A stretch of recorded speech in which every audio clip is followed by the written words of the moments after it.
Hello, everybody, and welcome to today's podcast. Today, it's our great pleasure to have Jalene Kanani, who is the founder and owner of Noho Home and is based in Hawaii. So it's very late there and very early here. Jalene, welcome and thank you so much for joining us. Well, aloha, and thank you for having me. I've followed your work for some time, and it's very inspiring, and it always keeps me up to date with the latest and greatest around the world. Fantastic. It's great, isn't it, that we were just talking about that off air. It's amazing how we have all of these resources we can tap into now when we need them and connect worldwide, anywhere, anytime. So important. So thank you for joining us today. Thank you for making the time so late in the evening as well. Thank you. It's lovely to have you. So you are both a designer and a manufacturer using digital technologies to build, grow and service all of your clients. So Jalene, could you tell us when and why did you decide to follow, let's go all the way back, when and why did you decide to follow a creative career? It wasn't that long ago, frankly. Okay. Well, the story is, and it's kind of funny that, growing up, my mother was actually a designer. And she did T-shirts and bags. She was in a couple of retail stores. At the time, it was called Liberty House and McInerney, now Macy's. And she would do craft fairs, on the weekends. And I, this is from the age of 8. So I lived a craft fair life. And that's what I thought about being creative. That it was a little like, living the carnival circle. And I thought to myself, I just want a corporate job. I want my weekends to myself. And so I did. After college, I took a role in FF&E, working with architects and interior designers to specify product for commercial projects. But what I quickly found out is that there were not designs that really spoke to our island history or culture in any authentic way. And so I started to slowly start designing for that purpose. And the designers, resonated with what I was doing. And then they'd say, oh, well, can you put this on wall covering or really carpets where I started. So from carpet, they were like, how about wall covering? How about fabrics? Eventually. And so I would license my designs. And eventually I would go on to license collections to a couple of global manufacturers, and then finally I decided in 2016 that I was going to figure out how to bring it to the retail market, which was definitely a pivot from volume and contract. But fortunately, I had the community of the architects and interior designers and that experience. What I really needed was, to think about what the sourcing looked like, to be able to do what I wanted to do. And then also kind of, for us, I'm Native Hawaiian. So there was an element of how do I serve my community in the course of doing all of this. So that was a very long answer, just to say that I've come full circle. I am, a creative and an entrepreneur, just like my mother was. Amazing though, isn't it? And I guess your previous career has really given you the bedrock and the commercial skills to understand how everything ticks, really, to have, as you say, those sourcing routes sorted and to know how commercial life works, the challenges, the benefits. Well done. It sounds fantastic. So you founded your Noho brand in Hawaii just how long ago then? So when would you say you were actually production ready and active? When did you actually start delivering products? So we were active in 2018. However, we launched online, which is really where we were forward facing, in 2019. So in January of 2019, we launched our D2C online store. And fantastic. We're going to go on to talk about how you do all of that, which is a fantastic story, very, very shortly. But just quickly then, what inspires your collections? Are you creating for your home market or international markets? It's a really great question. So definitely the inspiration is of my experience as a Native Hawaiian and culturally connected to my my pai'aina and my homeland. However, we have resonated on a global scale for a very long time. It's just that I think Hawaii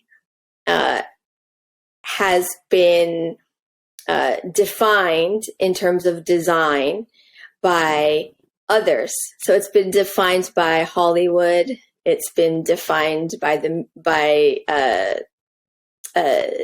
media. It's been defined by makers, manufacturers, I should say, and what their designers overseas or in New York really, perhaps dreamt about what Hawaii was. Yes, it's so true. Yeah. It's so true. Yeah. So this is a real opportunity for me to create designs that have a sense of authenticity and connection to our islands, and that resonance, I think, is huge, because there are brands out there that when you think of Hawaii, you kind of think of them, but they're really not based in Hawaii. They're not culturally connected to Hawaii in any way, shape, or form. But they are global brands, and so we think that there's a lot of resonance. Definitely. Do you think the true palette, the true colours of Hawaii are reflected elsewhere in the world? Or do you think because as a native, you can reflect the actual true colour palette for interiors and ultimately eventually for fashion as well through your collections? Absolutely. And I love that question. Only a designer could ask another designer that question. Yeah, absolutely. I think there are palettes that exist. I mean, try Googling Hawaiian home decor, and those palettes that come up on the front page are not it. We are an indigenous people. We are very earthy in our tones. We're very nature oriented. So we talk in design. I talk a lot about mauka and makai. From the mountains to the ocean, and really everything that we do is kind of in this color spectrum, and very I call it sophisticated. It's a very sophisticated palette. Not one that's typically found so in bright. Yes. Yeah, that's what I thought you'd say, because if you look at the history, all of those color palettes and those products originally would have come from natural pigments. So that kind of almost neon, sometimes brightness that you see, as you say, if you Google Hawaiian prints, that's what you see. Yeah, exactly. That kind of just doesn't kind of make sense that would be the original palettes to me at all. Absolutely. That's really, you hit the nail on the head. Yes, absolutely. Yeah. So if you have, just before we move on, tell us about your favourite patterns and products. Which are the ones that not necessarily the best sellers, but the ones that you like the most, and why? Well, I try not to literally, this is a game I play with myself, but I try not to ever say the word favorite. But some of my dear to the heart patterns, I have a design, that is, so in bedding. So we have a bedding collection. So comforters, duvets, sheet sets. So we have a collection called the Malukia bed set. Malukia in Olelo, Hawaii, or Hawaiian language, means peaceful slumber. And the motif is a beautiful medallion with kind of a stamping pattern, or we call it ohekapala, with a nihomano print, which is represents like shark tooth. And so it's in this really lovely kind of burnt sienna coloration. So that the color palettes is cream and that rust and caramel. And so really the color palette is there to emulate as though you were out, in the out in nature, and those earthy, pigments. It's one of my favorite, and it actually happens to be our bestseller. So, and it was our first. it was our first. So it was our first, and then when it was time to make a second, I was so worried that I couldn't top that in terms of like, oh, now what do I do? I love this. Everyone loves it. It sold really well. But actually the second one that came out became our bestseller. So every time we put out a new bed, it becomes the bestseller. But Jalene, that's because you understand the market so well, isn't it? As a designer, you're creating for your demographic, but it is it's your natural place. So you understand what people would want to purchase and would want to be surrounded with in their own environments and their own wardrobes. I do think that is huge. I am. I've been fortunate enough to have enough experience through my career, and then also, of course, through my upbringing, to really truly understand what our aesthetic could be. I truly feel like from a design perspective, we are still creating that.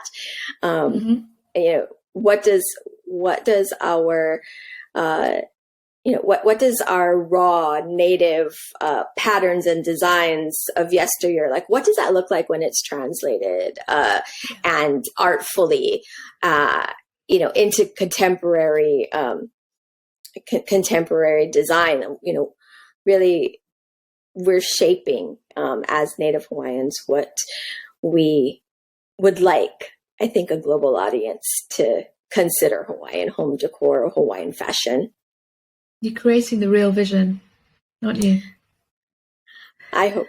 We hope so. I think our community is really looking to share a more authentic story with the world. Fantastic. Really great story. So tell us how you create your patterns and prints. You're obviously using a lot of digital technologies, but are you going back to mark making and hand painted techniques, and then you're digitizing them? Is that the kind of process typically your studio would use? So I do all kinds of things. Fabulous. Yeah. I will do so the gamut. I will hand sketch motifs, and then of course bring it into the computer and then manipulate it into a repeat pattern. I will stamp. And I will use whatever I have readily available to do it. We have a practice, ohekapala, which is where it's carved bamboo sticks, and they were used to decorate kapa, which was fabric made from the mulberry tree and called wauke. And so that's the traditional practice. but I have grabbed popsicle sticks and linoleum and sponges and cut them up. Anything that, I can create artful motifs, and then use technology to create the larger pattern, the larger scope. Yeah. And a lot of times one motif, I will use it in, 5 or 6 different patterns. And those 5 or 6 different patterns can then go into 5 or 6 different styles. So, That's really great. Thank you. That's great. And of course, then you're creating for quite a range of homeware, Jalene, aren't you? So you touched on bedding. Which other products are you creating within the homeware space? So we have comforters, duvet covers, sheet sets. Okay. We have Euroshams. We have throws, quilts. Mm-hmm. We also have decor pillows. So the decor pillows, we use a different type of fabric. It is 100,000 double rubs and has stain and soil protection. So Perfect. Really what we're doing is we're bringing a contract hospitality product into the residential market. So we really think that that's unique. And so that's our decor pillows, that's our kitchen textiles, so, tablecloths, table runners, napkins, placemats.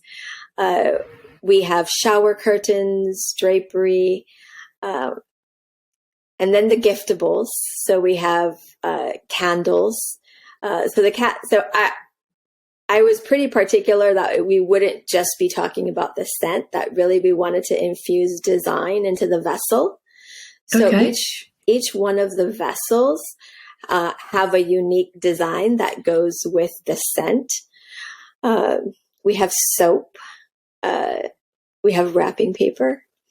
So it's a very extensive lifestyle brand, isn't it? It is, yes. And a part of that is just I enjoy creating. It just organically keeps growing as new products come online. Yes, and so a part of that is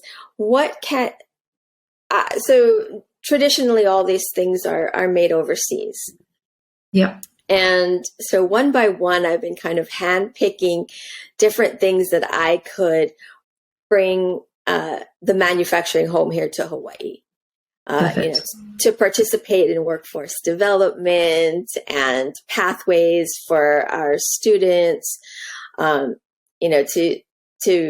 really diversify Hawaii's economy away from tourism, be a part of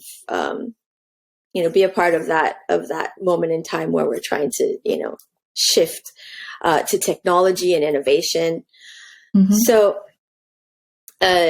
one by one, as I realize that there are certain things that I can, produce in Hawaii, in small batch and make on demand, we're adding that to our line.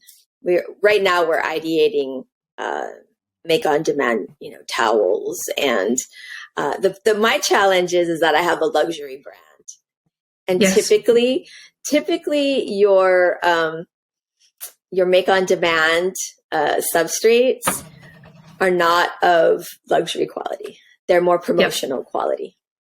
Yep. So you have the skill to append that and make radical change, don't you? Yes. Yeah, that's great. Congratulations, Jalene. It's fantastic. It really is amazing what you're doing. Tell us about your printed production and sew manufacture that then. You've had to bring new technology into Hawaii.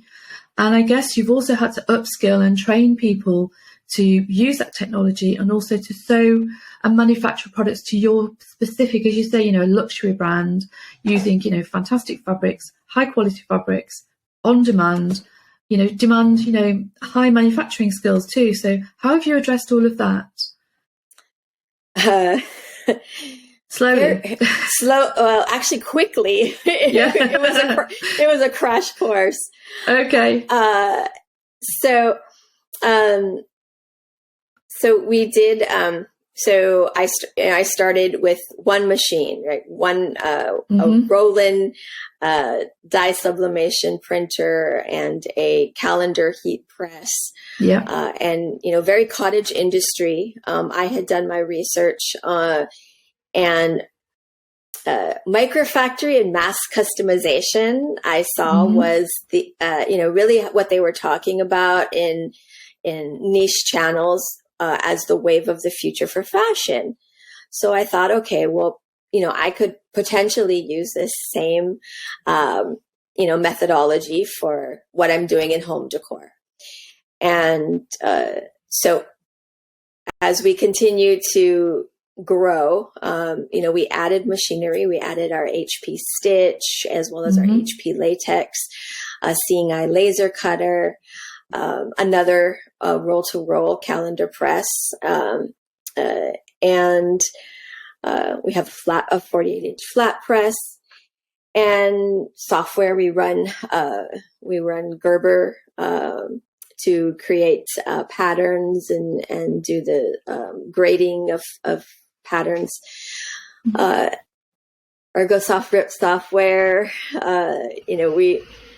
We're really utilizing, I think, the latest in technology, and it changes quickly. So yes, it does. Yeah. And we did put it together, kind of in the height of the pandemic. Wow. So it was very challenging. We were getting equipment, but then no one could travel. So we couldn't get people in to help us put it together or to train. Our seeing eye laser cutter, we basically had to Skype with an interpreter. It's tasking. Yeah. I have some really funny stories. One of which is we couldn't get the laser to work properly. And really it's a fine tuning thing. We couldn't figure it out over Skype because they can't really look inside the machine, look at the laser.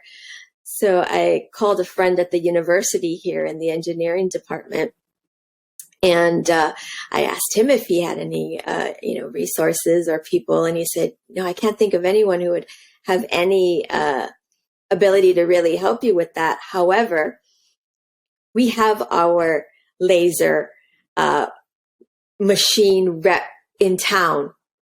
Okay. He came to visit them, but he was on vacation.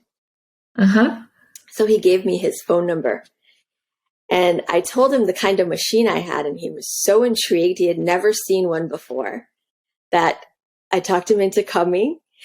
Well done. And he actually helped us calibrate and fine tune the laser to work properly. And so, this is what you got to do when you live on an island, I guess.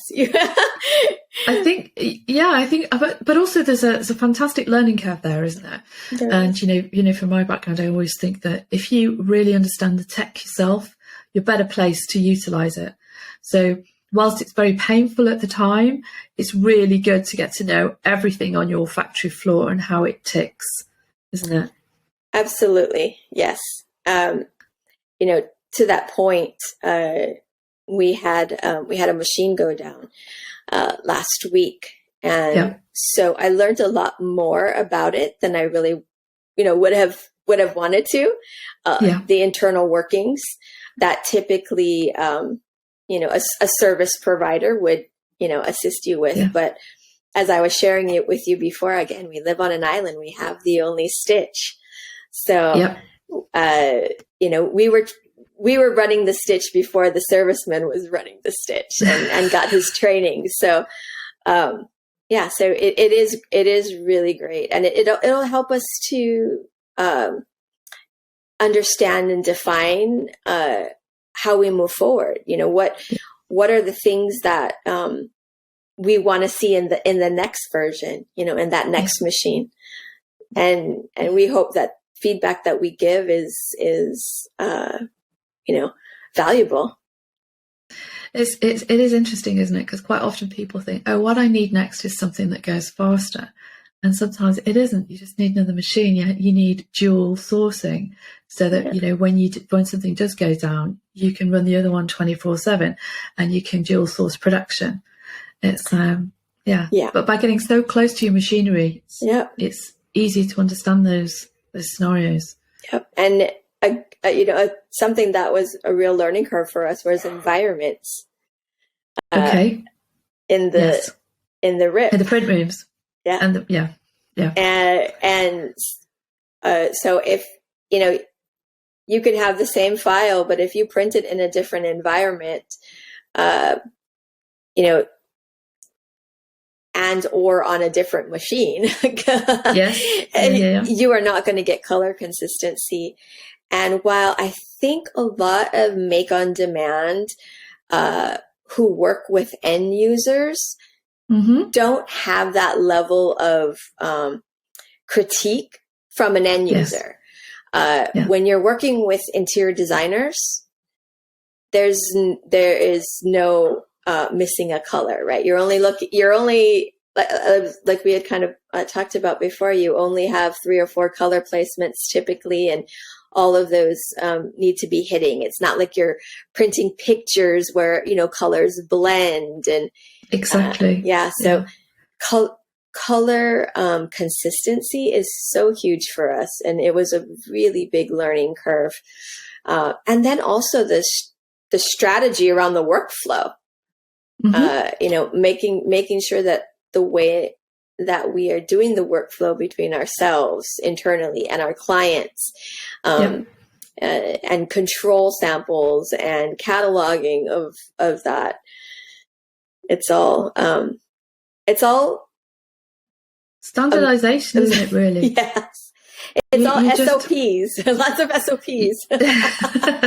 You have to get it right first time, and you have to have that color and batching continuity, because at the end of the day, you're building an incredibly loyal base of consumers. So they may come back to you in 6 months or 12 months, and they may want to replace something, or they might want to add something to their collection at home from an existing collection of yours. And as you said, in the interior design decor world, that has to be the same. It can't be slightly off shade. That just won't do. It's waste. It's wrong. Yeah. But you don't really get that so often in the fashion world, do you? Because the garments change so quickly. You'd never go back and buy the same blouse and then say, or shirt, and say, oh, do those colours match? You would if you were sourcing them. Of course you would as a professional, right. but the end user wouldn't necessarily. But in home decor, they do. Yeah. And then too, to that point, the seasons are rather short. So it's really it's probably a 1 or 2 time buy of supplies, and then they're on to the next pattern. So Yeah, absolutely. Completely different climates. They really, really are. So Jalene, tell us what's next for your brand, Noho Home, and how would you like to expand? What do you think you'll be doing in the next few years, the years ahead? Well, I think for Noho Home, we will continue to grow. In fact, we're really looking for kind of a hyper growth at this stage, because the space that we're in has high barriers to entry, and there's really no small brands in bedding. Yes, so, that's true. Yeah. So we're on Bloomingdale's.com, Macy's.com. We're in we're in one door of Bloomingdale's, one door of Macy's, and we're looking to expand that. But when you walk the halls, when you walk the halls of a department store, as some people may or may not know, all of those brands are owned by, licensees, and they are, they're taking all of those brands and they're manufacturing for them. So there's really no small independent brands on the shelf in department stores, and that's a space where we now are. So we intend to continue to expand and leverage that, as well as grow our D2C, and then we have a goal as a company, kind of a mission really, to empower other designers to be able to ideate and create in our microfactory, and then also be able to produce small batch and make on demand. And so we're already doing that. We just, we want to expand that. That's great. So you're doing third-party production for younger, not necessarily, in age younger, but younger, but brands as they grow organically too, really. Yeah, that's fantastic. Yes. Yeah, that's probably one of the most, that's one of the things we're most proud and passionate about is our work with other designers. And we just had a fashion show that highlights Native Hawaiian culture called the Mamo Wearable Art Show. And we supported one of the designers, and it was fantastic. And we were all present and just so very excited for her.